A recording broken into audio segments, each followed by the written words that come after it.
அருந்ததியர்களுக்கு 3 விழுக்காடு இடஒதுக்கீட்டை பெற்றுக் கொடுத்தவர் மருத்துவரையா. அவர் மத்திய அரசுல கல்வி நிறுவனங்கள்ல ஓபிசி இதர பிற்படுத்தப்பட்ட வகுப்பினருக்கு 27 விழுக்காடு பெற்றுக் கொடுத்தவர் மருத்துவரையா.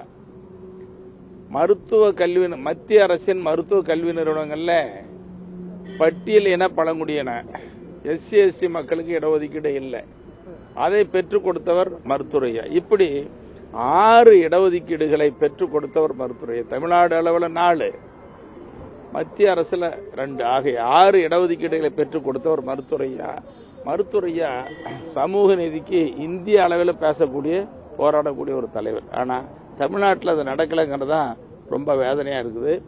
பல கட்ட அறிக்கைகள், பல கட்ட போராட்டங்கள் சட்டமன்றத்தில் சொல்லியாச்சு. இப்ப இறுதியா மருத்துவரையா தமிழ்நாடு முழுவதும் போராட்டம். 12/12/2025 வெள்ளிக்கிழமை காலை 10 மணிக்கு மருத்துவரையா தலைமையில தலைநகர் சென்னையில போராட்டம். அதுமாதிரி தமிழ்நாடு முழுவதும் இருக்கிற எல்லா மாவட்ட தலைநகரிலும் போராட்டம். இந்த போராட்டம் வன்னியர் சங்கம் சார்பில், பாட்டாளி மக்கள் கட்சி சார்பில் நடத்தப்படுகிற மிகப்பெரிய போராட்டம்.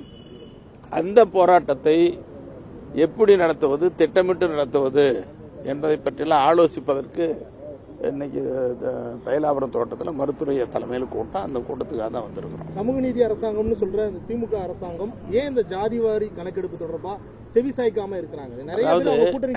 சமூக நீதியின் தொட்டில், சமூக நீதியின் பரப்பிடம் தமிழ்நாடுன்னு தான் சொல்லிட்டு இருக்கிறோம்.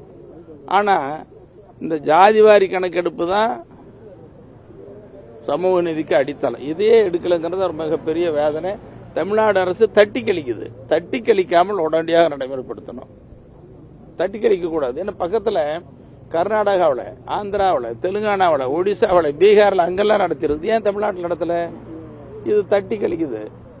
அப்ப தமிழ்நாட்டில் சமூக நீதிக்கு அக்கறை இல்லையா?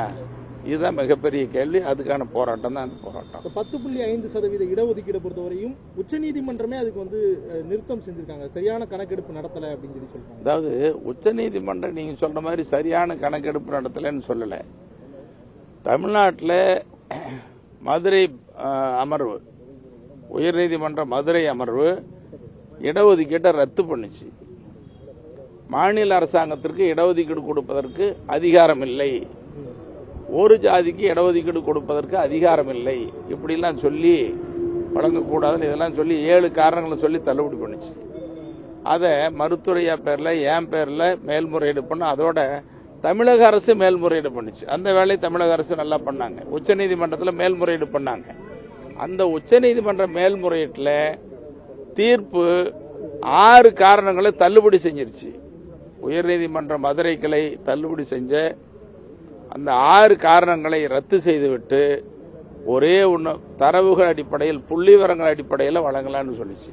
அந்த தரவுகள், புள்ளி விவரங்கள் இவ்வளவு நாள் சேகரிச்சிருக்கலாம், இவ்வளவு நாள் சேகரிக்கல. இப்ப நீங்க தமிழ்நாட்டில் பாத்தீங்கன்னா கல்வியில வன்னியர்கள் பின்தங்கி இருக்கிறாங்கிறதுக்கு அடையாளம் ஒவ்வொரு ஆண்டும் 10ஆம் வகுப்பு 12ஆம் வகுப்பு தேர்ச்சி விகிதம் வருது. அந்த தேர்ச்சி விகிதத்தை பார்த்தீங்கன்னா கடைசியில் இருக்கிற மாவட்டங்கள் எதுன்னு சொன்னா இந்த வட மாவட்டங்கள், வன்னியர் வாழ்ற மாவட்டங்கள் தான். தமிழ்நாட்டில் குடிசை வீடுகள் எண்ணிக்கை பார்க்கிறோம். இந்த குடிசை வீடுகள் எங்க இருக்குதுன்னா வன்னியர்கள் வாழக்கூடிய கடைசி மாவட்டம், குடிசை வீடுகள் இருக்கிற மாவட்டம் இந்த மாவட்டம். அப்போ ஒரு தேர்ச்சி விகிதத்தில் கடைசியில் இருக்குது. குடிசை வீட்டில் காலங்காலமா 2-3 தலைமுறையை வாழ்றாங்கன்னா அவங்க பொருளாதாரம் எப்படி இருக்கும், வாழ்வாதாரம் எப்படி இருக்கும்? அப்ப இவங்க பெரும்பான்மை மக்களா இருக்கிற வன்னியர்கள் படிக்காம, வேலை வாய்ப்பு பெறாம, இவங்க முன்னேறாம தமிழ்நாடு எப்படி முன்னேறிய மாநிலமா மாறும்? இப்ப அக்கறை இருக்குன்னு தானே. இது சமூக நீதி. இது வன்னியர் இடஒதுக்கீடு என்பது தனிப்பட்ட பிரச்சனை அல்ல, இது சமூக நீதியினுடைய ஒரு அங்கம். அப்ப வன்னியர்களுக்கு இடஒதுக்கீடு கேட்கிற அதே வேளையில எல்லா ஜாதி மக்களுக்கும் உரிய இடஒதுக்கீட்டை கொடுக்கணும்னு தான் சொல்றோம். இதுல ஒன்றும் மாற்று கருத்தே இல்லை. நம்ம எல்லா ஜாதி மக்களுக்கும் உரிய இடஒதுக்கீடு வழங்குவதற்கு ஜாதிவாரி கணக்கெடுப்பு அடித்தளம். அதுதான் வேணும்னு சொல்லி தொடர்ந்து வலியுறுத்தணும். 26 சட்டமன்ற தேர்தலுக்கான கூட்டணி பேச்சுவார்த்தை எப்படி போயிட்டு இருக்கு? 26 சட்டமன்ற தேர்தல் கூட்டணி பேச்சுவார்த்தை எங்க மருத்துவரையா அவர்கள் மிக விரைவில் அறிவிப்பார்கள். அதை அடுத்த மாசம் அநேகமா டிசம்பர் மாதத்தில் அறிவிப்பாருன்னு நாங்கள் எதிர்பார்த்துட்டு இருக்கிறோம். நம்பிக்கையோட இருக்கிறோம். இந்த 2021 தேர்தலில் அதிமுக கூட பாமக கூட்டணி வைக்கிறதுக்கு ஒரு செக் பாயிண்டா இருந்தது இந்த 10.5% இடஒதுக்கீடு. ஒருவேளை இந்த முறை திமுக கூட்டணி சேர்றதுக்கு அது ஒரு முக்கியமான கோரிக்கை. எந்த கட்சியில கூட்டணி எதுக்கான அடிப்படைங்கிறதெல்லாம் இப்ப சொல்ல முடியாது, யோகத்தின் அடிப்படையில் சொல்ல முடியாது. அது குறித்து மருத்துவரையா முடிவெடுப்பாரு. ஏற்கனவே நடந்த பொதுக்குழுவில் கூட்டணி குறித்து பேசுவதற்கு எந்த கட்சியோட எப்படிப்பட்ட கூட்டணி அமைப்பது என்பதை பற்றியெல்லாம் முடிவெடுப்பதற்கு மருத்துவரையாவுக்கு முழு அதிகாரம் கொடுத்திருக்கிறோம். அதனால மருத்துவரையா முடிவெடுப்பார், நல்ல முடிவை எடுப்பார். ஆனா மருத்துவரையா எடுக்கிற முடிவு தான் அமைக்கிறதா வெற்றி கூட்டணியா இருக்கு. நீங்க பாருங்க, பார்த்தா சொல்லுவீங்க. அன்புமணி ராமதாஸ் தலைமையிலான அந்த குழுவினர் உத்வேகத்தோடு நாங்க செயல்படுறோம், நாங்க தான் முன்னணியில இருக்கிறோம், வன்னியர் மக்கள் நீங்க ஒண்ணு மனசுல வச்சுக்கணும். இப்ப தமிழ்நாட்டில் மருத்துவரையா தான் வன்னியர் சங்கம் தொடங்கினார், மருத்துவரையா தான் பாட்டாளி மக்கள் கட்சி தொடங்கினார், மருத்துவரையா தலைமையில தான் போராட்டம் நடந்தது, மருத்துவரையா தான் இடஒதுக்கீடு வாங்கி கொடுத்தாரு. அப்ப இந்த மக்களுக்கு அடையாளம் யாருன்னா மருத்துவரையா தான்.